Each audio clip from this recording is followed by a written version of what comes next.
Hi there, and welcome to Game 1. This was Game 1 of 2 of SCLA, that is SCL Academy. Today we are going to be looking at today we are going to be looking at Star Search Galaxy. Not Super Galaxy, but Star Search Galaxy nonetheless. And we're just going to VOD review more or less. I'm going to do a brief overview of everything. If you want, I can kind of go into detail, especially in a one-on-one. But for the most part, we're just going to be analyzing things lane by lane, making sure that we kind of understand lane priorities. And then later on, we can kind of get into the general sense of what everything is going on. I'll try my best not to overlap or anything like that. So feel free to skip ahead if you just want to particularly look at your lane, or just look at everyone for the most part and watch the video in its entirety. But we are going to be starting, obviously, by analyzing draft. This was game 1 here. We did end up playing red side. Game number 2, we ended up playing blue side. But nonetheless, Xayah Rakan, we did want to go that Xayah since it is an S tier. Rakan as well with the pairing is especially nice. If we really wanted to, we could have just blinded Nautilus. But obviously, we didn't want to give that B1 Nautilus over. In retrospect, we could have just avoided the ban outright and looked to ban something else. But, you know, again, that's a retrospect option. They counter with the Kai'Sa Xayah. Typically, Xayah does win this matchup just because it is skill-based. Kai'Sa has more of a teamfight presence. Xayah has more lane superiority.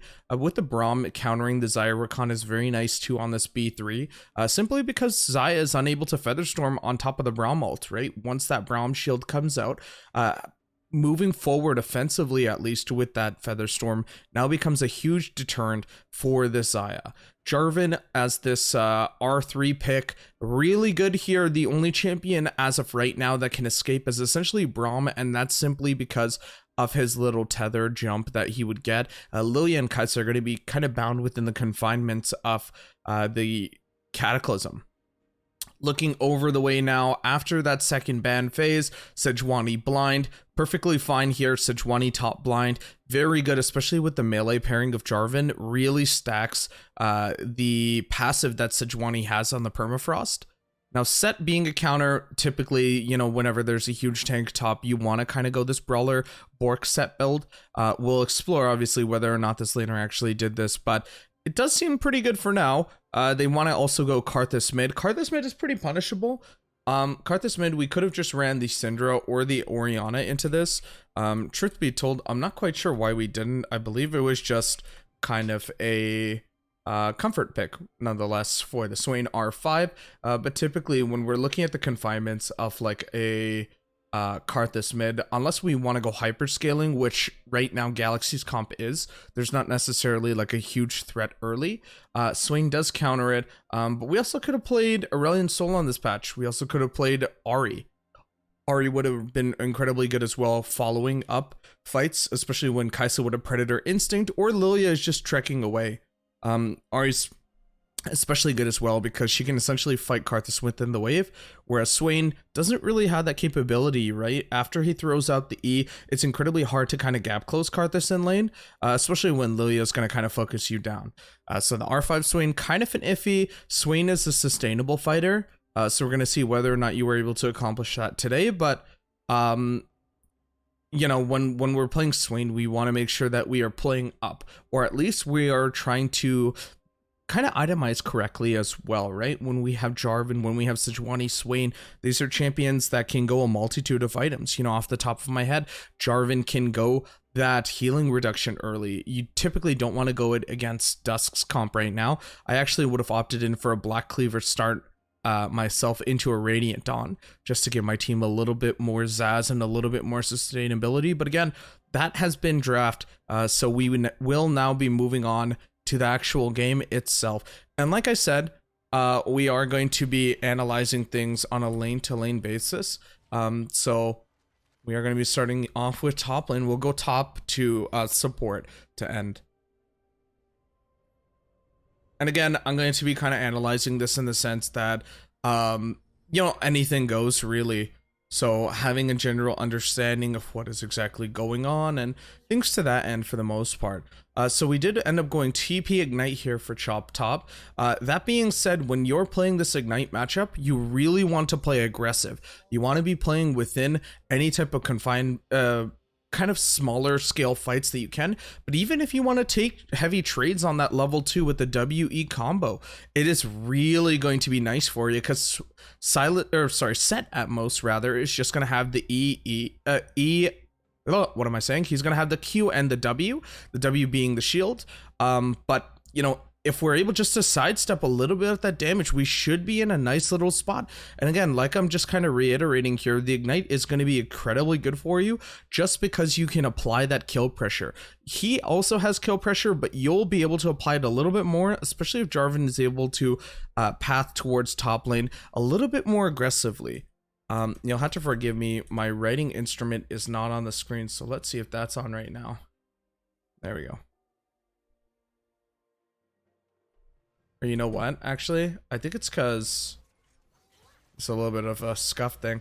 I think it is because it's full screen. There we go. So like I said, we are going to be looking at top lane here.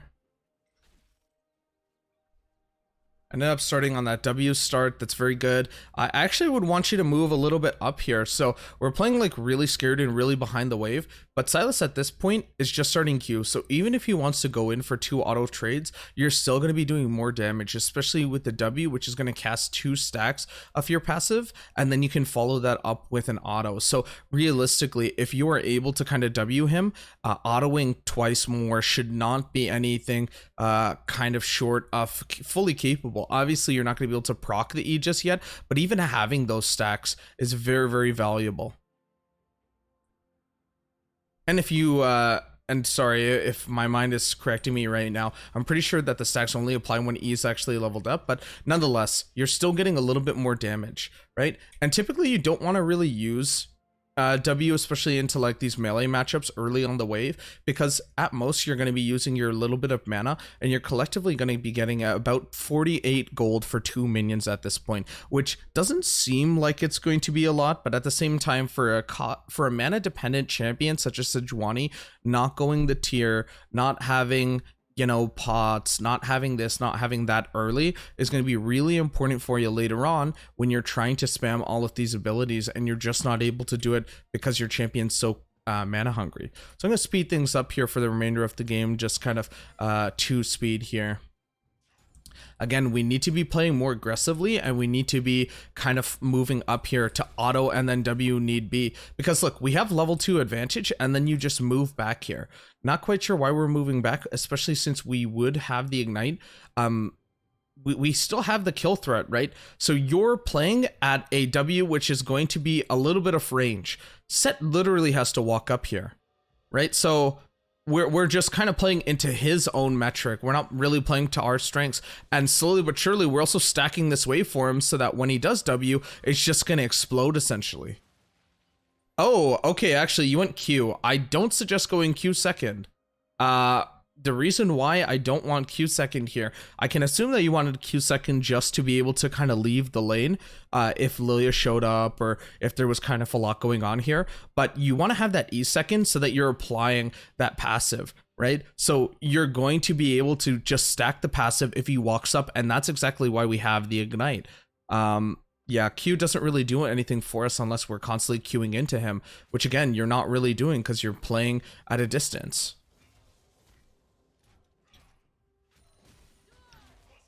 Nice, level 3 now. Stacking that E on top of him is really big.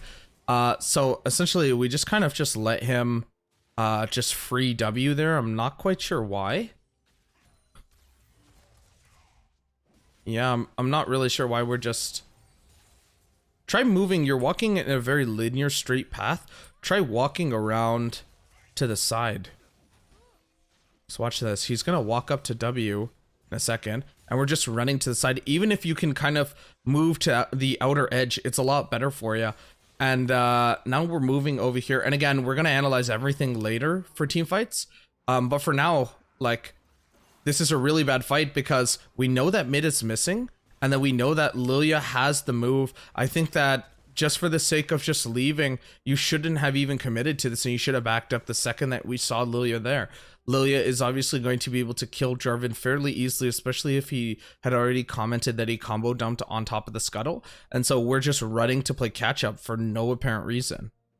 And now there goes your little lead that you had going on for you. But what's interesting to me is that you're not purchasing until you actually spawn in. And so this is really bad APM because we're essentially wasting time where we could have been doing much more. I don't like the Ruby at all here. I'll tell you what. I think that you should have either went tier or just the armor. Armor would have helped you a lot to sustain just set for now.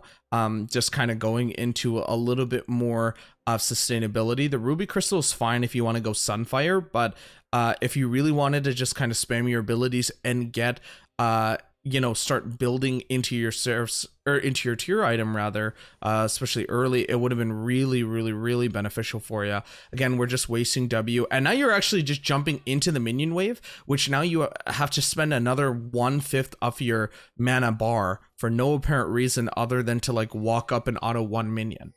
Right? It doesn't necessarily make any sense where, again, we're a mana hungry champion and now we are just kind of fumbling the bag. So right now this is interesting because you are healthy enough to tank this and hold this within your tower. Just turn around and just auto him twice. We still have the ignite. I'm not quite sure why you're like super scared to play that.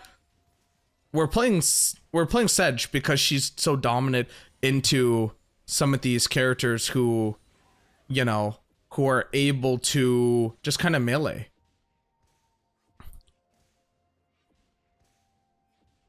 Again, you need to be autoing in order to be CSing underneath the tower. Even if you feel like the tower is going to get it, your autos are way too delayed, and you might be able to actually reduce the health of some of these minions by a substantial amount, to be able to actually just kind of last hit. And because like we just missed about 8 minions on last hit, we lost all that gold. We get the XP, sure, but we're still going to be down gold. And now we're actually going to be pushing the wave with the W, so there was no point actually to W at all the wave. So again, now we're looking at 60%. Set's not contesting us at all, and yet we're just missing out on everything. This is really bad CSing right now. Just turn, we have level 6 E, and you're standing still in his W again. Good ult, just immediately spam the ignite. Solo bolo kill, hard shove this wave now. Nice. Yeah, you need to work on your auto attacks and you need to work on your CSing. But for Set, the spacing was really bad here too. Nope, you should not be pushing this in. You should have immediately backed up. If it crashes, it crashes. But even if he doesn't have TP, there's still this threat, right, of Lilia coming. Nice little dodge there, but I would have liked it to be a lot cleaner than what was just shown. And I'm not quite sure why we backed there either. We actually backed knowing Lilia was still in the lane when we could have just entirely walked out. We had the full capabilities of walking out. Right? Small little mistakes, remember, small little mistakes will eventually stack up and get to us. So trying to test out Fade and do something like that doesn't necessarily work. Nice little TP here to grab the wave. Wing again just doesn't really work, but I suppose that Jarvan probably said it in comms that he's on the way. Just holding the wave is fine. We're constantly trying to push and we're lowering the minion wave by Wing it. Doesn't really make a lot of sense. It looks like you're actually going to be rushing Heartsteel.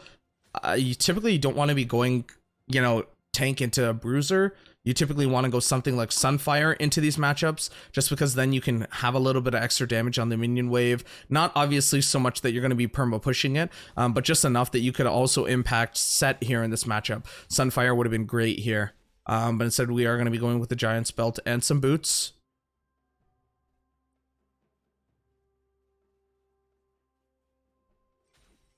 Now we've divided the wave up, and now we are slightly holding a little bit of a freeze here, which is fine.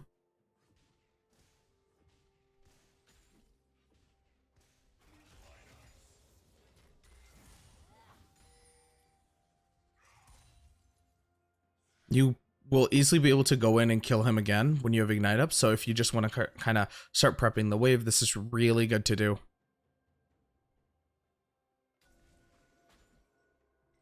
Also, while we have a little bit of downtime, let's check your runes out. So we have Grasp, we have Demolish, we have Second Wind, and we have Unflinching. I like the Unflinching here because of Lilia. I don't like the Biscuits, and I'm not a big fan of the Cosmic Insight. I would have honestly liked maybe the approach velocity. That way, when you do hit your ult, you would be able to just kind of run a lot faster and be able to clamp them down a little bit more. Alternatively as well, maybe even if you really wanted to, just kind of going domination, just exploring the domination tree for a little bit more mobility, especially against champions that are trying to lock you down and slow you at all means, right? Lilia, Set, Karthus W, even Brown for that matter. Again, we are standing within the Set W. Some of these are unavoidable, but some of them realistically we don't really need to do. Taking taking a tower shot now as well. I'm gonna speed up just for the sake of the game. Looks like there's a little bit of a collapse here. You're actually late to the collapse. I'm not quite sure why we are late here. We had first move for sure. We had a lot of time to move for this. So let's see what ends up happening here. So your teammates are definitely calling this out right now. You sit in the bush and essentially allow Set to move. Whether or not, and now you're pinging it, but whether or not Set was moving there, we could have definitely moved there a lot sooner. And now you have a lot of indecisiveness whether to use the plant or not. But your teammates are just dying for this. Set's able to flash in and get whatever he wants to do. Rakan's trying his best now to move, completely whiffing the ult. Lilia was moving down. She wasn't moving up at all. Actually, before I'm wrong, I'm just talking out of my ass. Let's see actually Lilia's pathing here. I'm just trying to look at it from your perspective here. Let's see this.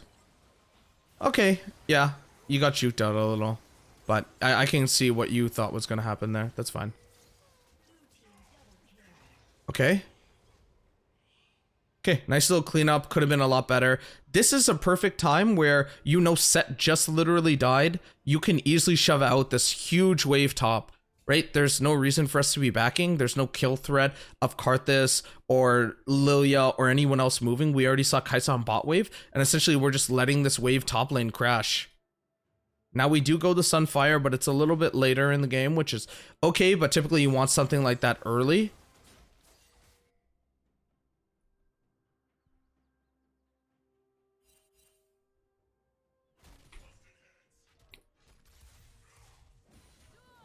Nice little W again. Remember, now that he's actually at an advantage in terms of gold, not only CS but kills, you're gonna really want to play like kind of safe, or at least kind of build smartly, right? If you want to play for lane, play the steel caps. If you want to play for game, definitely Merc treads here. But nonetheless, we still don't have any armor, and you're actually going a rejuvenation bead, which I can only assume is going to be building into the Heartsteel.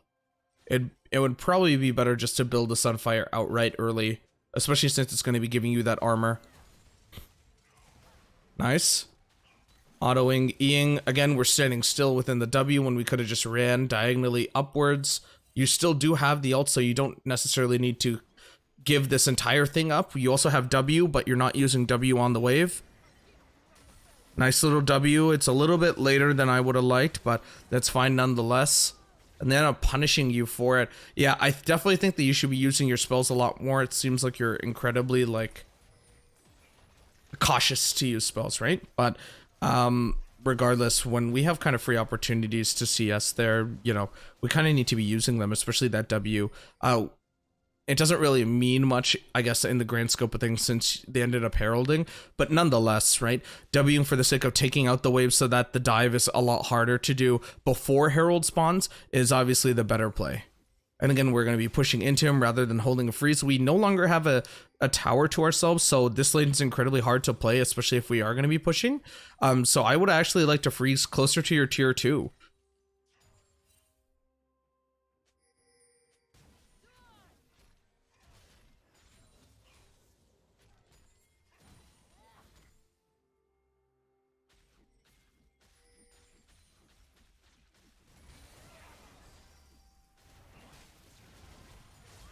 We're just standing again within this W.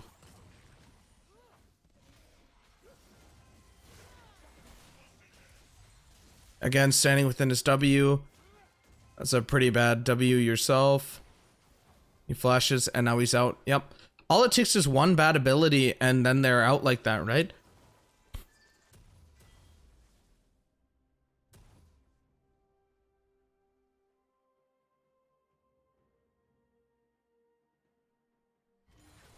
huge wave for you. This is a great time for you to start roaming. Sejuani's strength as a champion isn't necessarily in lane. It's actually playing the map as well, right? So we're not really looking to like perma just run top. That's not what top lane is. Top lane, essentially, no matter what the meme says for living on an island, it's letting the map impact. And again, okay, this was a really bad mistake here because, again, same play as before where we're just letting set run.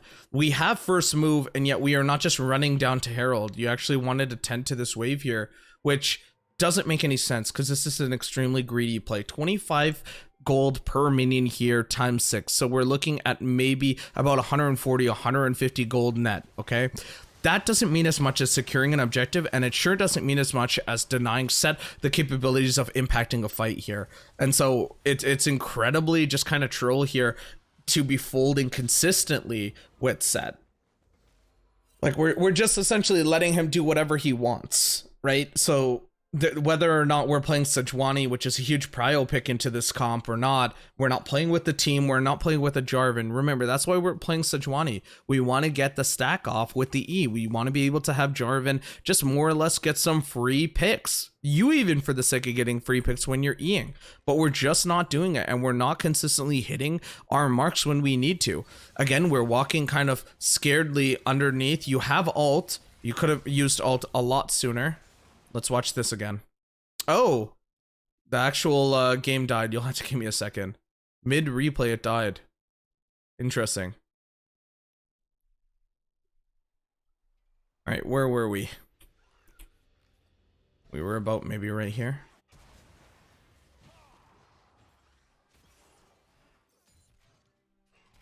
I think right here was fine, right?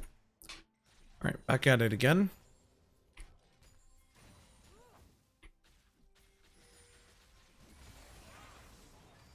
Oh no, it was a little bit after this.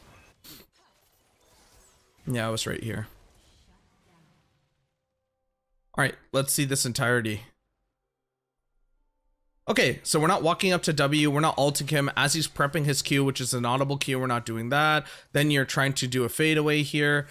You start igniting very late, then you whiff your ultimate, and we're just standing still again versus a set. We're not kiting, we're not stunning him. As, you know, the first time he queued up to us and walked up to us, you just didn't want to throw the ult. You're kind of waiting on, you know, last second to throw the ult more or less. So let's skip ahead of our teammates here. Again, we're just playing for lane. We have TP available, but we're just trying to just sit up top. Even if we want to mitigate set's impact in the game, we could have done that a lot sooner. And for sure, we need to be looking at other sides of the map at this point, and we need to start walking with teammates. We're just glued onto top lane, and that's the fallacy of top lane, right? Where I kind of spoke about it earlier before this recent Rift Herald fight, but top lane isn't essentially I'm on an island. Right? You're only on an island if you're putting yourself mentally on that island whenever you're playing this role. Top laners, what they typically try to do is they try to impact the map, especially early, and they try to impact the map as much as possible with nicely timed wave management, synchronizing waves, and just roaming to objectives. And we're not really getting that, right? We're playing really, really, really turtle for the sake of just playing turtle.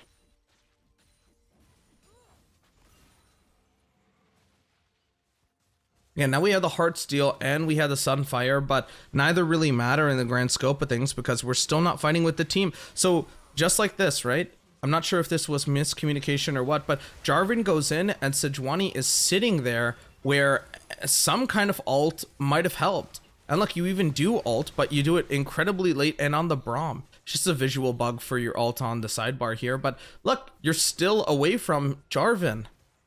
Right? All he needed essentially was having the Kai'Sa there. Kai'Sa just needed to get stunned there, and we again are not fighting with the team. At this point, it's the equivalent of just playing a Yuumi top and not hooking onto, you know, the Rengar. It's essentially the exact same thing. We're just not playing to the strength of our characters, and we're just not playing team play. Right? We have this solo queue mentality right now. It's not really team play oriented.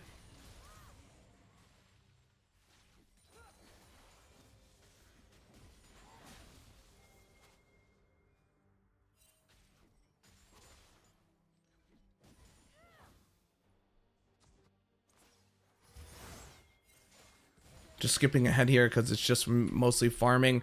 Sejuani should be pressuring this. You should not be on the side lane, especially if there's going to be a fight that's breaking out. Remember, you have the ultimate that'll span across 2 screens. You touching this wave is indicating to them that they can fully walk up because there is no threat, right? If Sejuani's on this line, she has to essentially cross through, or she has to wrap all the way around, right? So we don't really have any kill threat because Sejuani's on the side lane. And even now, look at where your positioning is, right? You're still very, very far. Dragon's coming up in about 14 seconds. This is Soul for you guys. You have a flank angle and we're not taking it. You have that full capability of going across, and still we have that full capability, and yet we're still late, right? The fight has broken out and we are still late to the mark. And now you're just dying in the backline because everyone else on your team has died essentially, right?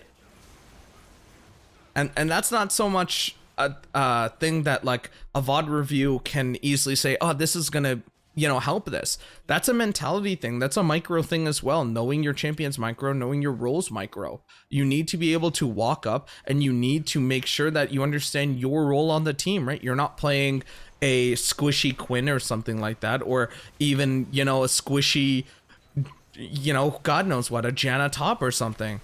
We're playing Sejuani. Right, we're playing a frontline. Plated steel caps into this game at this point is incredibly troll. The time for plated steel caps has long gone. Steel caps would have been good for lane. Again, as I said in the beginning, playing for lane steel caps, playing for the game mercs. 2 characters essentially are melting you with health percentage. One of Sejuani's biggest flaws as a champion, getting dealt health percentage damage. The Liandry's and the Demonic Embrace on Lilia, and then the Liandry's on Karthus. And yet we still have no magic resistance outside of our original Heartsteel. And I don't even know if this gives, yeah, this doesn't even give you magic resistance. So nonetheless, you as a character, you just have your base stats, 62 magic damage resistance, right? That's not necessarily giving you a lot here.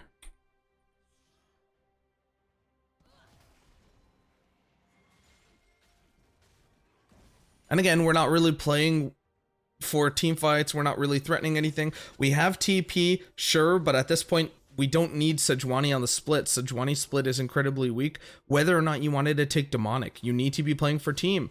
Jarvan gets caught out here. This is not your fault at all. Nice little dissuasion there from the QW combo there to just kind of force Braum to back up. This is a great pick. I'm not quite sure why we didn't pull on that. That was absolutely perfect if you just wanted to go in and burst or even test the waters. Sure, you didn't really know where everyone was, but their main form of engage towards topside Rakan was clearly, you know, top on vision. This is a good fight for you guys, but it goes really bad, and I'll tell you why. You use your ult incredibly early here as well. Here, let's go kind of slow this down. So Rakan's on a great flank. He should not be the one to start this off usually. It should be you or Jarvan, especially you. Kai'Sa's walking up to us and we have the ultimate available. You toss it while you're running back. Again, it's that running away from fights or running away from engaged confrontation mentality that for whatever reason you had this game. And you run back, and because you're running back, you're doing a fadeaway ult. And that doesn't necessarily work because the second that you move back, you're greatly reducing the distance that you have to throw your ult. And so this game, especially towards topside, could have went a lot different. And I'm hoping that you just kind of reflect over this game and you kind of stop playing turtle, because for the most part, we were giving them way too much respect and we were giving them kind of, you know, nervous vibes, right? And I understand it's your first stage game in a while or ever, whatever the case may be, even SCL in the context of SCL. But for the most part, you know, we want to make sure that we are correctly fulfilling our role, and we want to make sure that we are playing our champion correctly as well, as much as we can macro wise, right? And this game, at least, we weren't really doing that. So hopefully in today's games, we definitely get around to doing that. Now for jungle. So Jarvan, let's check out your runes here. So we're going to be going Conk. We are going to be going Triumph. Interestingly enough, we are not going to be going Tenacity. We are actually going to be going Attack Speed, and we're going to be going Coup. Very, very interesting. Typically, people want to go Last Stand on Jarvan, especially if you are going to be going the Gore build just because of that 5% increase on extra damage depending on how much HP you are missing. The secondaries look fine. If you want to go for if you wanted to go for cooldown boots, I forget what they're called right now off the top of my head, but regardless, if you were looking to go the early cooldown boots, then I wouldn't necessarily suggest going cosmic boots here. Is that what's called? Fingers crossed. Magical footwear. Dang it. Nonetheless, magical footwear early, because then you are kind of slowing down your capabilities as Jarvan. This game, I talked about it earlier in that pre kind of VOD review thing that I had, but the fact that, you know, we have these options, Radiant Virtue, Black Cleaver on Jarvan, this, that, makes going Gore very, you know, interesting. Gore doesn't necessarily work in the context of, you know, any of these champions really, because these champions are burst champions. These champions are looking to burst you down at a distance. Gore really works for melee up close, and I definitely think that your team would have valued Black Cleaver into tier 2 boots, into Radiant Virtue, and you would have done a lot more, and you would have had a lot harder impact, especially in maybe some of the later fights. But so far, great clear here. I just want to go back here and check whether or not you actually smited Gromp or you smited a buff. Okay, you smited Gromp. That's fine.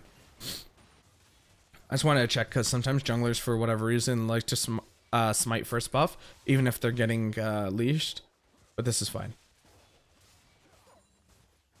So as we're doing this, again, remember, we're going to be looking at our minimap, and we're constantly going to be looking at our lanes, thinking about realistically, what can I gank here? So theoretically speaking, into this game in general, right, when we're looking at all 3 lanes, we have a huge potential towards top side, so I really like the bot to top start, but we also have a little bit of potential with mid. Even if Karthus is going to be playing at a distance, Swain still has his E-tether, and Karthus not always having that flash up, especially after you were to go top and then blow it, would be go mid afterwards and blow it, would be really helpful to Swain, meaning that he can actually walk up, and it kind of gives a little bit of pressure to Karthus that otherwise he doesn't have, and he's free to just queue this game. But going back to our clear here, let's keep going. Interesting to note as well, you ended up not warding out anything at the start, so you still do have your little yellow ward, so you're not really, and your team for that matter, is not really watching where this Lilia is pathing. Remember, when we're talking about the context of jungle, it's not just jungle for your sake, it's jungle for everyone's sake, and we need to be making sure that we're tracking. We're wasting a lot of time here. We potentially were looking for a mid fight here, but with your amount of HP, if you were just to go into the mid lane, you're sure just to die if he's able to kind of outplay you there. So you just need to be looking to clear, and you need to at this point as well communicate with Chop and say, hey, you know what, stop pushing in on set. This is an easy gank that I can get off early. We don't need this. So Lilia's been spotted at this point, so making sure that we understand that Lilia is top. She's level 4 because, again, she's full cleared. You have not. And so the fact that we want to go into this is really troll because she's up a level. She's going to have 2 Q levels up. Again, we're not looking at mid lane as Karthus was clearly allowed to move. Sejuani, mistake on her end. So this isn't anything for you, but calling out when you need to, you know, just kind of play a little bit back. We're playing way too aggressive early, especially off of 1 scuttle. The game's not entirely over for 1 scuttle, right? Just go for this. You don't even need to smite this, especially if Lilia's not there, but at this point as well, after you first died, you should have just went the sweeper. Going this yellow ward doesn't necessarily do anything for you realistically into this matchup.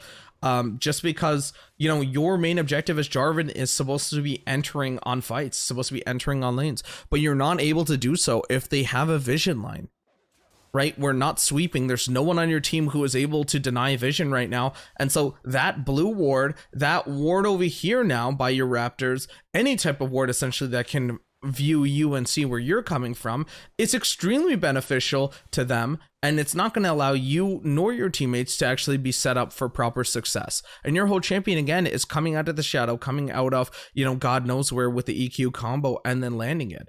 This is great pathing here towards bot side. You recognize that there's a little bit of a fight here. Instantly going on the Braum would be great. Nice little E, but we're going on Kai'Sa, where we got to remember that Braum is the one who's going to be able to dash. We should have just went on the Braum, because after he's used his shield initially, they're just dead, right? There's realistically no point to go on the Kai'Sa since she has the heal, since she has the movement speed E buff. And if Kai'Sa was left alone, then we potentially could be looking at a dive. Since Karthus is down here, the best that you can do is try to build vision control. Yep, this is great. You went over there, and then you would have been able to potentially, if you had just run to this tri-bush, you would have been able to do it. You start up Dragon. I'm not quite sure why we're starting up a Drag so harshly and so aggressively, especially since we have no vision. We knew Karthus was bot side, so hypothetically speaking, they might have been able to collapse on you. Granted, you knew Kai'Sa was not going to move because of her low HP, but nonetheless, all it takes is Lilia to go over the wall and suicide with the, or well, not even suicide, if she just goes over the wall and then flashes over, that might have been lost. So remember, whenever we're going for neutral objectives, we want to be able to establish vision control, but not only that, we want to make sure that we have total vision control of objectives. Because in this pit, you know, we knew that there was ward there, but we're not really doing anything about it. Gonna be skipping ahead here. Looks like you wanted to go for a play bot side, but they're not quite there. So you are going to be resetting here. You are going to be going nice little ruby crystal buy into the Kindle gem. So it gives you a little bit of ability haste. I like this so far. I think that you could have still done good with the Black Cleaver. Let's see what happens here, because I'm not quite sure why you came from this angle, especially if Set is all the way pushed up.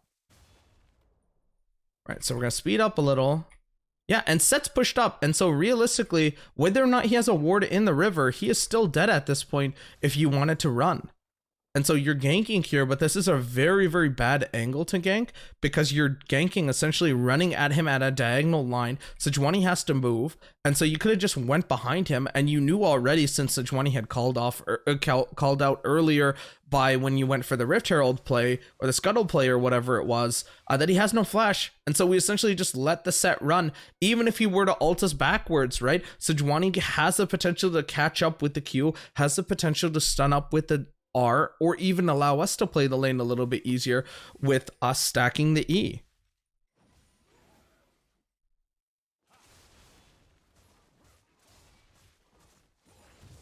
Yeah, I don't like that angle at all, actually. I think that was a pretty bad angle. You should have went all the way around.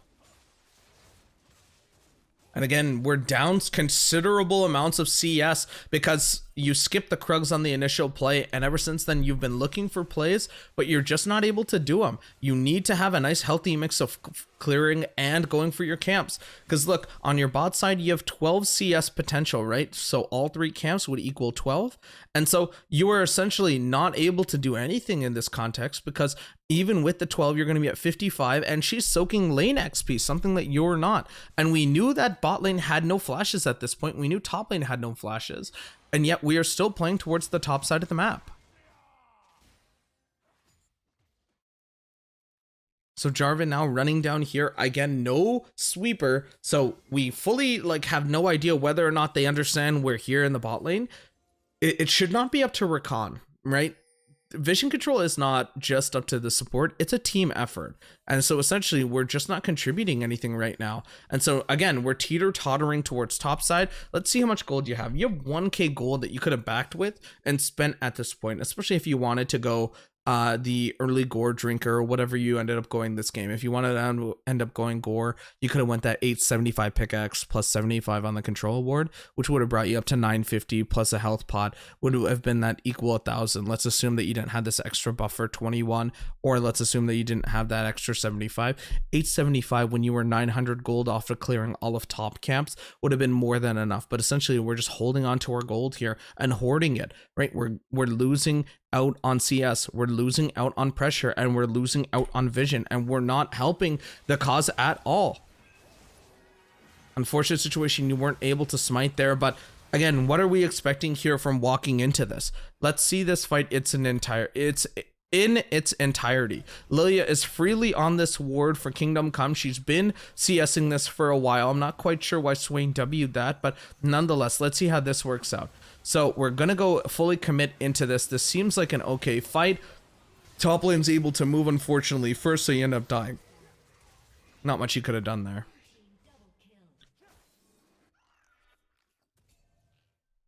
I think you're incredibly low impact right now, and you need to be higher impact, and you need to make sure that we are buying. Again, no sweeper. We are 10 minutes and 30 seconds into the game, and we are playing, you know, the bronze warding game where we're not quite sure whether or not they know where we are. Nice little cataclysm. Should be able to kill the Kai'Sa. Unfortunately, not going to be able to. Nice little try though, but nonetheless, vision control is killing us right now in this game, and it's killing you because you're down CS still, right? You're still getting kind of crip walked on.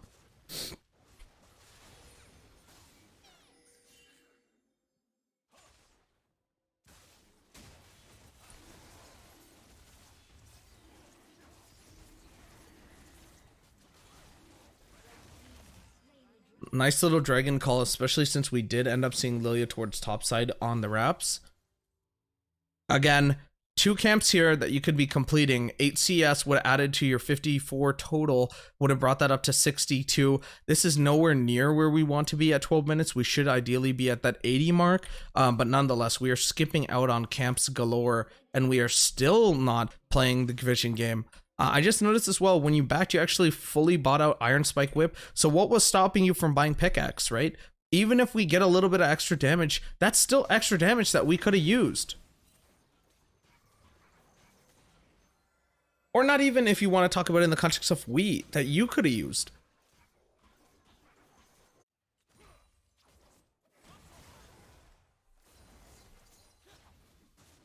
So you wait long enough for your red buff to spawn. Bot camps are still all the way up, and so we know that bot's going incredibly aggressive. We know top lane has no tower here. Top lane, I'm not quite sure why you didn't want to enter. He still has no flash, and so this would have been perfect, especially since you had ult.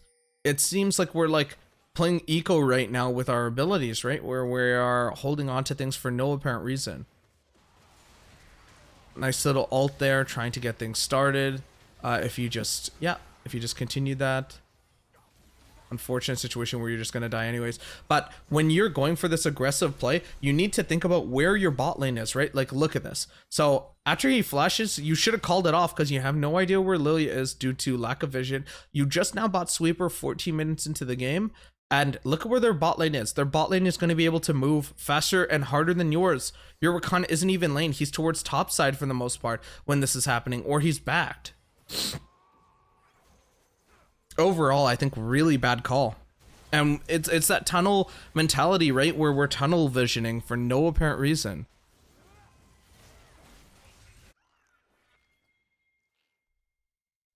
I will say that you did a great job going for dragons this game. Unfortunately, very low CS. You're down 3 levels at 15 minutes. When catch-up XP exists, this should not be happening. And I'm not quite sure why you didn't want to go in there. You have ult. Right, we knew that Karthus did not have ult from your prior engagement, and you just didn't want to use it on him right there, and that honestly could have saved you out a little bit. You again go for this risky ass play here. You go for this incredibly risky play. You have Rakan here, but sure, what is Rakan gonna do when Set is able just to push in like this and move as he has been doing? Swain moves, Lilia is trying here. You have no vision control at all because teammates and yourself are not doing anything for vision. I'm not quite sure why you ended up leaving. You were the first one to leave. Even if Lilia's coming into all of you, you have Rakan, you have Swain, they both have ultimates, and you have the EQ combo that you end up bursting and using it over the wall just to die, right? Like, look at Lilia. She could have honestly used that EQ, and Swain might have been able to use it. Otherwise, we're just leaving Willow and Edward in the pit to die for no apparent reason. We gotta play better, we gotta play more aggressively, and we gotta use our brains, especially when we are playing Turtle. I think this game is a lot of playing scared and a lot of playing weary and kind of nervous, right? That nervous feeling. So they end up going on Dragon here because they see you just smite down that blue buff. Great engage. This is what we needed earlier. I'm not quite sure where that Q was going, a very unfortunate Q, but nonetheless, good engage and good play. You should not be answering this wave at all. You should have reset. She knows you have hardly any HP. You just got Dragon. She can just dive you. I'm not quite sure why you're walking up here, but you nonetheless, you walk up and now you're just dead. Really bad play, and you died with the Gore Drinker up, not using it at all when you went in. Even if you wanted a lifesteal, right? We need to be using these abilities. We're not holding them till next game.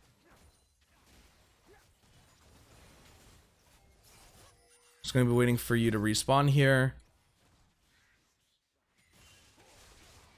Again, not using the sweeper towards the next neutral objective. The next neutral objective is Baron. You actually did sweep and you saw that ward on your side, but you just didn't want to go for it. And then you end up flashing as well. I understand why you flashed. You don't want Lilia to catch you out with an ultimate, but nonetheless, we need to be on top of our game here.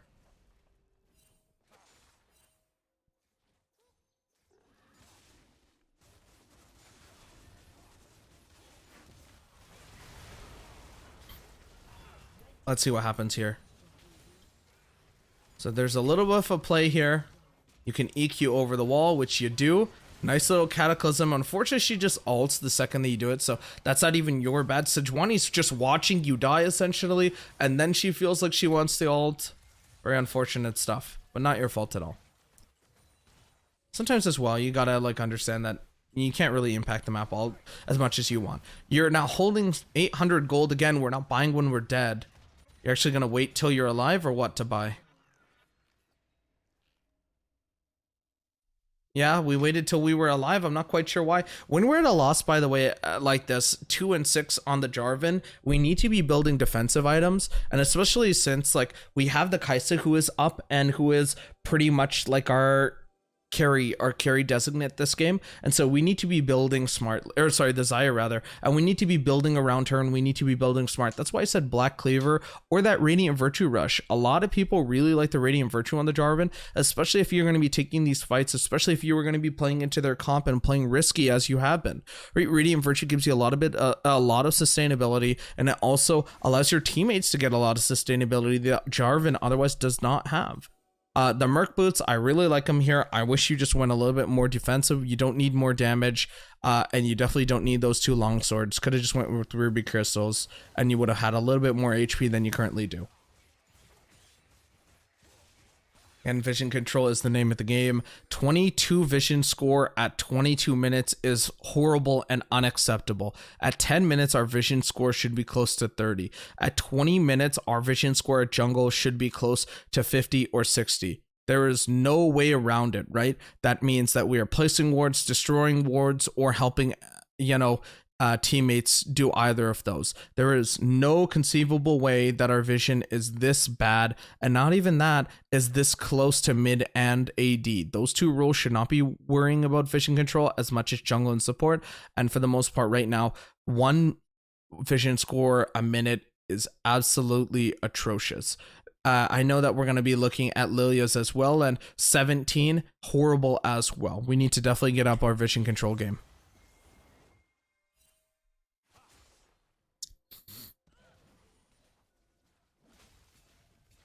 And again, you could honestly just went the tank Jarvan build because the 7 healing on the Conk isn't doing much for you.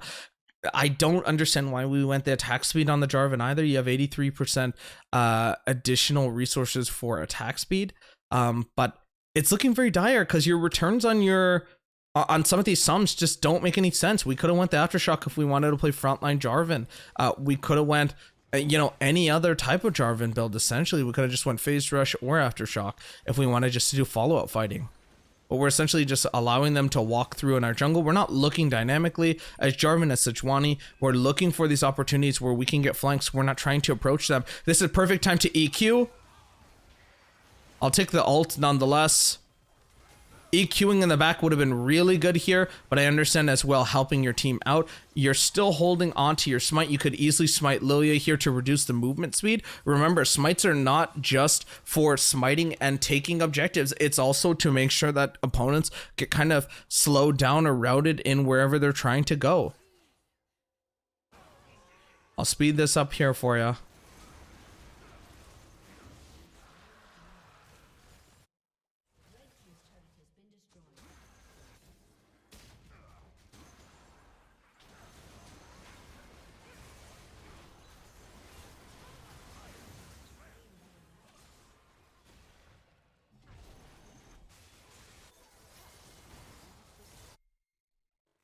Yeah, your role this game is just to hug Xayah more or less. I'm not quite sure why you're towards topside. Remember, Baron's gone, so why are we here? Oh, what the hell? What? Yeah, this is horrible. We need to play a lot better because what is this? Why are we going for max range EQ combo? Plus, like, why are you hiding and why are you holding your abilities forever? Then you had to waste a flash. Braum's right over. Come on, we can play obviously better than this, right? Like, You do a fadeaway EQ when we could have just done it straight, right? This entire area over here is open. This entire over here is open and we walk back just to see whether or not they're still chasing us. That is not something that we want to do, especially in the competitive sense. And again, we're down, but we're still building Caulfields for some reason. Let's see this final fight here. Rakan wants to go for the engage. And you're close enough. You get unfortunately tagged with EQ if you just EQ yourself here. Alt, it's really good. We're still holding on to abilities until we're point blank on them. And you're not quite sure where to alt. You still have all this time to alt here. Even if you want to alt Braum, you're running away now from the fight. I understand that you think you're going to die, but it's better to stay around Sejuani again to proc her passive than it is to run and just die. Overall, play a lot less passive and just kind of be more proactive, especially for vision control, and path correctly and think about what you're doing, right? I think that a lot of this is solo queue mentality where you're not really sure what you should be doing. All right, now on to mid lane. Mid lane is a very, very fun position to play in this game, especially since we ended up going with R5 Swain. Typically, any R5 or B1, meaning first pick or last pick respectively, is especially good because it's basically game-changing picks. And unfortunately, we didn't have any of the game-changing potential this game. Right? It didn't really ever feel like we were in a position where we're like, damn, this Swain pick was really worth it. It for the most part kind of felt useless. And we'll kind of get into why it did, but yeah, for now we're just gonna kind of speed up the game here, just watching the game kind of go on. You start Q here. Nice little just attempts to CS so far. Don't be afraid to just shove it on Karthus, especially since he's gonna have to play underneath tower. Remember that Karthus is a champion that loves to CS with his Q. It doesn't really make any sense to be allowing Karthus to fully just like farm out of tower, because tower obviously is going to be taking considerable hits to the minion wave. And so if we are allowing him to play like up like this, it's just kind of weird. So we have EQ, but we're still playing very, very far. Karthus is obviously weary of it, but you got to start building pressure, right? We picked the Swain out for a reason.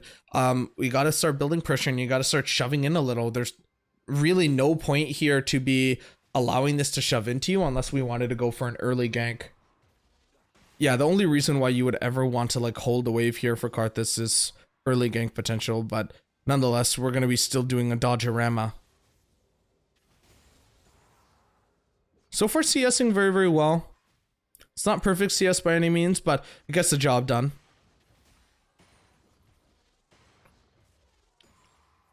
So it does look like you guys were trying to set up a gank, so completely understandable. But again, my point still stands from earlier where Karthus is a champion, especially first strike, that is looking to poke you down and gain as much gold as possible early. So it does not make any sense to be able to play, you know, be playing in the middle of the wave essentially. And sure, he's wasting all of his mana, but nonetheless, right? Okay, this is really bad because we do have mics for a reason, but at the same time, we still need to be able to, you know, do vision pings a lot sooner. Because look, Karthus was able to move, and if your jungler wants to move for this scuttle, then you should have moved a lot sooner. And yet we are still like on the catch up here. We are essentially running to go catch up to Karthus, who now has 1 assist. We need to be able to create a lot more space and a lot more potential. Because again, that goes back to the wave state. You're holding this wave in an awkward position closer to your tower. Sure, it deters Lilia from ganking you, but look at that. Karthus is able to move and is able to look across the map. If this guy had started Darkseal, then you would have been out of a lane, essentially, off of a couple of roams. And he gets off some of these nasty roams later on in the game that we are just not matching. And again, we're playing incredibly passive in back here. We're just not Eing at all on top of the Karthus. I don't think that you've used it once. And that's the, you know, the bread and butter, essentially, of Swain mid. Or even Swain in general, right? You obviously want to be using your abilities. There's no point in going Doran's Ring if you are just going to be using Q. Really good shove out here. I like this a lot, actually. Amazing roam as well. Perfect. This is what I'm talking about. Shoving in the wave and making sure that you're able to get that comfortability where you can say, I'm not going to lose as much as I think, but at the same time, if my team needs me, I am there. So this is great, Edward. This is an amazing play. Insta TP back. I like this. I'm not quite sure about the build. Maybe the Landry's could have left. I personally would have either liked the Radiant Virtue this game, especially if none of your other teammates were going to buy this, or just going Roa the Seraph Soroa, just making you absolutely unkillable. Roa would have been great here, especially since you want to be spamming your Q, just if you want to get kind of that one health mana scaling item. I forget what it's called, but nonetheless, if you just kind of wanted to go that. Going the Landry's makes you incredibly squishy early, as I'm sure that you later found out, and going the Landry's too, you know, they don't really have a lot of health threats. So they have the set, they have the Braum, but at most, you know, you're looking to stay alive forever. And so Radiant Virtue and going the Roa would have done the job. And even if you want to go Landry's, maybe looking at Demonic second, or maybe looking at Rylai's second. And it's not like you couldn't go Demonic or Rylai's for other for another build path. But let's see this kind of weird Rift Herald fight. So remember, if we have ultimate, we need to start off fights with ult. We're not waiting for the last second to use our ult. We can just use it straight off the rip. Whether or not you have the last stand rune, let's see whether or not you do, but whether or not you have last stand or not, we need to be able to use our abilities, and we need to make sure that we are doing it more effectively. So yeah, you do have it, but even then, it's still gonna proc, my man, whether or not you are in your whether or not you are too low HP. And funny enough, up until a couple of minutes ago, that was actually your first time using E this game. Again, level 9 here on your next back, you're going to want to go for blue Trinket Ward, Farsight. Nice little roam yet again to go for this. Yeah, and another thing, actually, this just reminded me, you need to be throwing out your W a lot more. So far, you've gotten 5, but you need to be way more aggressive, as you have not been doing on the Karthus. And look at this, yet again, we're only using this ultimate when you're extremely low, and no kidding, if it's a Karthus who has no mana, we should not be running away from him. We should be trying to stop him with the E. With the E ability, we'll snatch him out of his ultimate, and we're just not doing that effectively. We're going to skip on ahead to when you're alive. Mr. Edward is back in the map. TPing a minute before it becomes unleashed is kind of weird, but I still appreciate getting the wave nonetheless. You try your best here for Lilia. Not able to do it, unfortunately, but still a good try to roam at least. This is what I'm talking about, where you're ulting and then he's essentially dying. This is perfect because that's what you want to look for, right? That is exactly how we want to play Swain. We want to play it aggro, we want to play it up, but ulting last second when, you know, we've hit that threshold is not how you do it.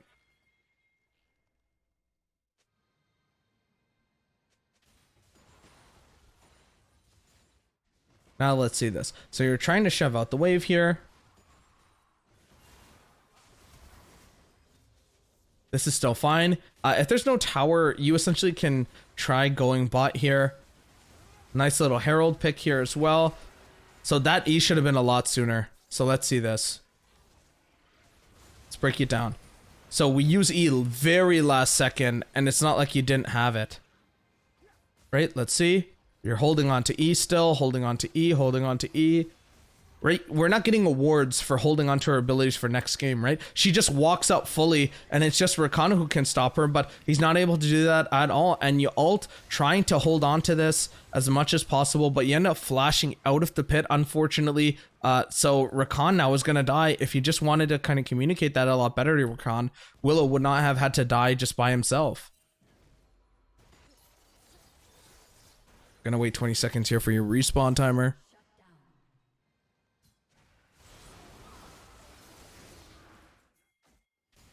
So you were able to correctly go down. You should be pressuring a lot harder. I understand that it's a Kaisa, but essentially we don't need to play as scared as we are.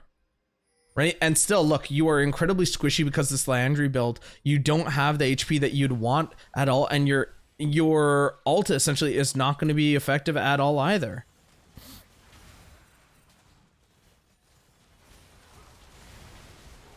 Unfortunate timing, you just end up dying. Now you finally do get Landers 20 minutes into the game, but by now it's just kind of over already, right? You've ecoed onto one item and it's just giving you a little bit more sustainability, but I'm sure not the sustainability that you wanted, especially now that you are 0-5. And that hugely contributes to why this pick was hugely ineffective, right? Because we're not able to find the mark for some of these things. So we have this fight here that's breaking out. Beautiful start of the ultimate. I love how you're trying to zone off for Joe here for the Xayah. This is perfect. You end up flashing back with her. It didn't really do much in terms of kill her or anything like that. But I appreciate your like standing there. Essentially, if you wanted to look for flank as well, that would not have been bad. Looking for flank over the wall with your E, with your ultimate available, and especially the flash, it would have honestly helped your team a lot. Remember, we had the W for objectives. If we want to go for objective control or vision control, need to be Wing. Actually, you're Wing a fair bit amount. 16 stacks so far, not bad at all. You're still not as tanky as I'd want you to be. And again, what is this, right? Oh wait, no, you have Farsight. Never mind. I thought that was just a yellow ward. All right, I got distracted by the ward, so let's check this fight out. Unfortunate E, you don't land on anyone. I'm not quite sure who you were aiming for here, but essentially, if you wanted to go into these fights ulting, you could have just got the stopwatch because that would have allowed you to survive for a lot longer than you have been. Essentially, you're just kind of a glass cannon, but not even that since you're not really dealing as much damage as you'd hope. So this game, at least, although it is a really brief overview, I think you're incredibly playing like very scared and very cautious and very eco. Like you're holding on to abilities for no apparent reason. You're not playing to the strength of your lane, and you're allowing Karthus to roam when he really should not be, right? There's a thing such as playing for jungle, but there's also a thing such as playing for the team and just overall making sure that we can roam when we can, which you did a great job on some of the dragons, but others for the scuttles and anything towards top side was really hard to watch. So definitely review the game over by yourself or even kind of reassess your playstyle if it is a playstyle issue. But other than that, I think that you played fairly decent on the roams, but a lot more aggro, right? Something out of R5 just didn't really click. This is not something that I think, honestly, if we had just went with the original suggestion of Syndra or Orianna here, we would have been in a much better position, but Swain didn't really do anything for our comp here, unfortunately. But again, that might not be on you, that might be on the rest of the team. Oops. Mid-review, I'm canceling out. All right, and now time for bot lane. I'm going to combine bot lane and support essentially into one, mostly because bot lane for the most part is a shared role. I don't like when people essentially had to say, all right, this is, you know, this is only your part. This is only your part for bot lane because, again, like I said, it's a shared responsibility, and sometimes there's a lot of downtime on AD where it's just you farming more or less. And so that during those downtime moments, we can kind of talk about what Willow's doing. But nonetheless, I like this little 5-point here. Willow, you need to be by your AD if you're doing 5-point. I'm not quite sure why you are by Swain, right? We're going to hug and hold the squishiest member, not the member with sustainability. So we're going to speed things up here because bot lane essentially has to deal with a lot of lane. For now, we're just going to kind of focus on Joe here. Level 2 prio should be your highest priority here. It looks like you guys are going to hit it. Nice. Just zone them off. Really aggressive W that you didn't need to make, Willow. We don't need to go underneath the tower for, you know, a tower shot. And then it kind of costs you using a health pot or using a biscuit early that you didn't really need to do, right? You get a little bit of aggression, but for the most part, if it's not a clear angle like that early game, then you really should not be doing it. Great management off the wave so far. If you guys shove this in here on this wave, you guys have a cheater. It's hugely stacking, so this is perfect time for cheater recall, but we're just not doing it. We're looking for poke yet again. Backing up here, this is a really bad time to cheater, and this is a horrible cheater, and I'll tell you why. This is a bad cheater because when we're looking at the dynamic of any lane, we're looking at it in terms of lines. I like to call it the line basis. So that might not be up to scale, or relative, but essentially it's kind of like this, right? Where this is our B line here in the middle, which is going to represent a neutral wave state. So A is enemy, B is, well, I don't really think of it as enemy, but nonetheless, A, B, C. Right, we're cutting the lane in half and we're dividing it, trying to be as even as possible to both sides. Anything in the middle is towards B. This would be considered AB. This would be considered CB. This is considered BC. This is considered BA. We get like weird little intricacies, but nonetheless, this is the lane state. Okay, your wave here, as you guys are cheater recalling, doesn't make any sense because now their wave, especially since your minion line has crossed CB at this point, it's going to be in between BA and AB, more so towards them. So it's never truly within the middle of the lane. It's going to be actually closer to AB here in a second. So let's see how this turns out. And exactly like I said, right? We're closer to AB and we're essentially in the middle where they can play to their strength. And so they're not losing XP, right? You only want a cheater when you're ahead. And you guys are not ahead by any means. And the fact that you guys cheater here, you guys miss out on 2 minions. And now you guys might be able to hold away, but she's still up in gold, right? That was a really bad call for a cheater. And just because we can cheater doesn't mean we need to. This is really bad as well. Joe, you need just to stay in lane. If Willow wants to move for this, Willow can. Willow, ideally, you should be moving from the backside. You should not have... You should have went all the way around like that. You should never be going through because you have no idea where Braum is. And second of all, you have no idea where Kaisa is. If they're ambushing you, then you're just dead. Huge wave stacking yet again. The best thing you can do is push this. Otherwise, it doesn't make any sense. Good try at the W. Nice little tag there on the Kaisa. Unfortunately, Braum is stunning everyone up. I think that the exhaust came out a lot earlier. I think that you should have exhausted the second Jarvan enters the lane, especially since you could just get the free slow. But nonetheless, you end up getting so much. Great rotation here for drag. Push this in and then back, Joe. You're still down considerable amounts of gold. You're now hoarding 1,200 gold. By the time she comes back, she's going to be up on you, even if it's a little. You're coming to lane at a little bit of an advantage here with the boots, but not really. She still has a lot more XP lead than you. Or actually, I guess she didn't, interestingly enough. Okay, disregard that last point. Joe, use your ward towards river right now. Your guys' vision control is really bad. Essentially, anyone can kind of gank you. We're still holding on to the ward. You're not moving mid here. Shove this wave out before you actually commit to this. So even if you just wanted to auto or Q, it would have been good here. Nice. Lilia ends up dying, and then so does Set. That is really big for you. Right now, at this point, you have about 1,100.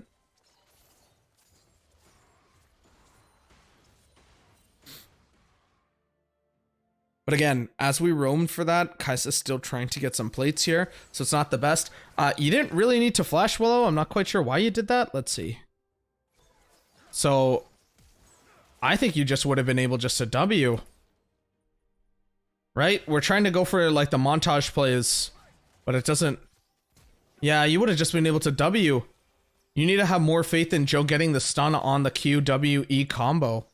And now Braum is able just to leave. And you just flash for no apparent reason. And because you used flash, you're not able to use it to get closer to Kaisa here. You could have flashed EQ. You could have flashed E on Jarvan, then W'd Kaisa immediately, rather than having to run and awkwardly wait all that time.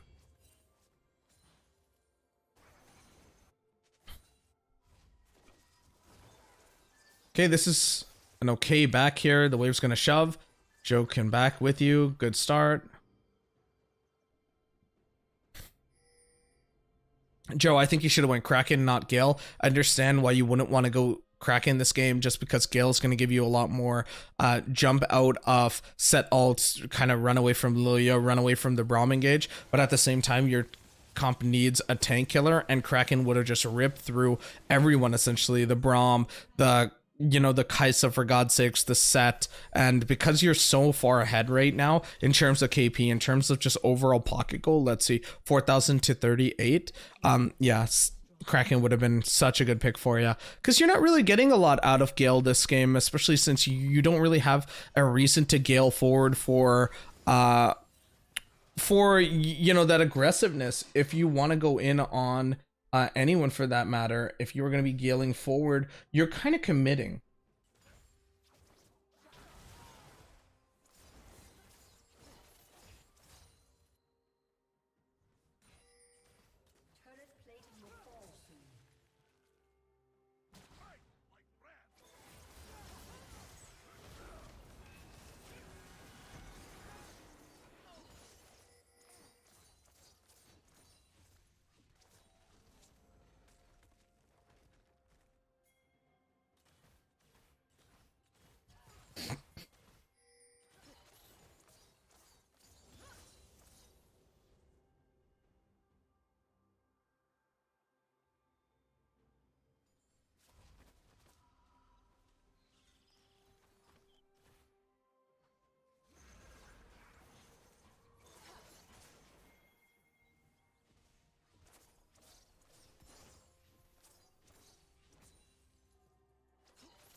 So this is really, really good here, but for now we're just going to kind of go over and peek over on Willow.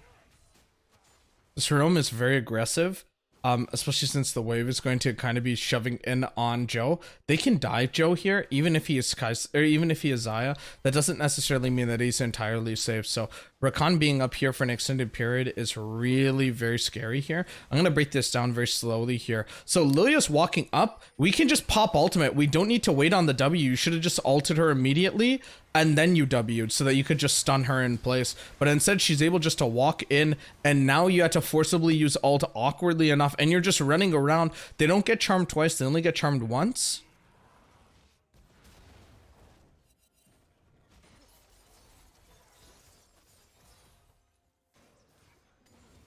Yeah, I think very bad play overall, to be honest with you, Willow. I think you should have just popped the ultimate to start.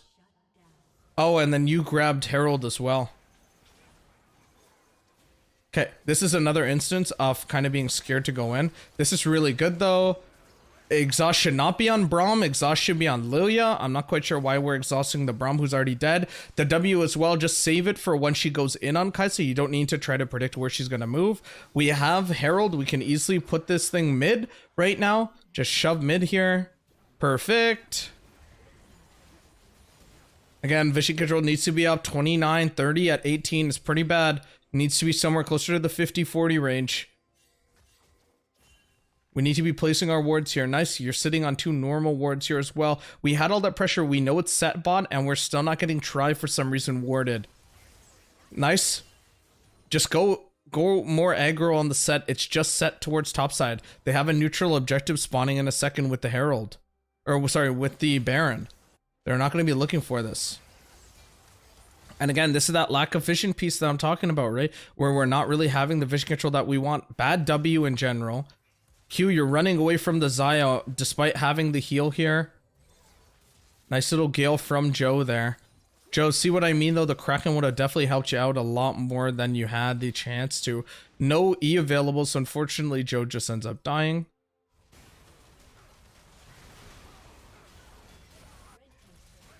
Yeah, and they're fighting mid and you're holding set. I think that you definitely should have just went mid and abandoned the set on the bot side, because whether or not he gets one plate or not, that's not really your worry. At this point, Joe is so fed that you as AD don't need to worry about these minor, inconveniences such as set split pushing, right? We have people on the team to kind of manage that. We have roles and champions to specifically, defer to that, and that is their specific role in this comp.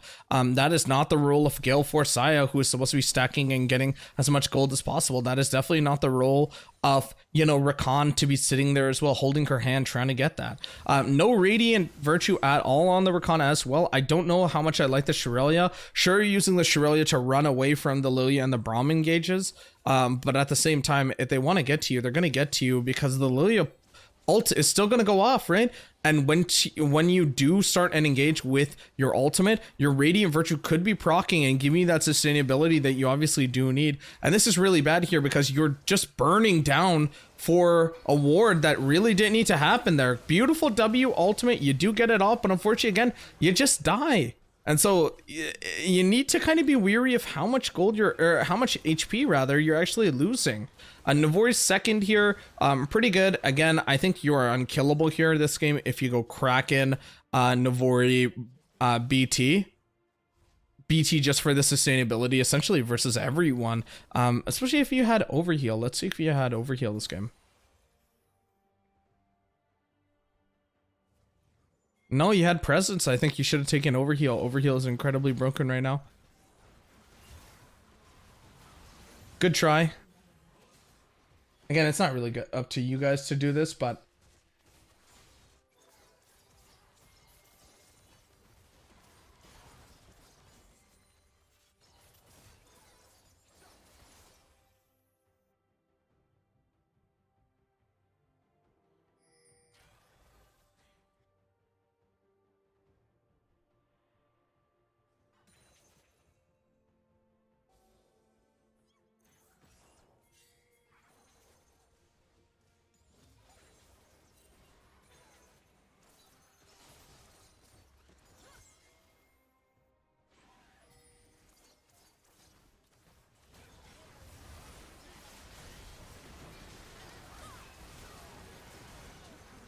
let's break this fight down. So I love this engage, and on every single person's review so far in this video, I've legit just kind of said, like, this is such a good engage from you. But let's see this. So we're going really aggressively though. So Wani unfortunately is not able to get it. Beautiful flank all the way around. You guys are able to get the Karthus, but now what's unfortunate is that everyone's just sitting in the Karthus W and the pool, or sorry, the E, and sitting in the pool, and now you're just gonna die and get bursted down. Not only that, Lilia's able to do a lot there. I'm not quite sure who you exhausted. Let's see who you exhausted. Did you exhaust Kaisa? You go in.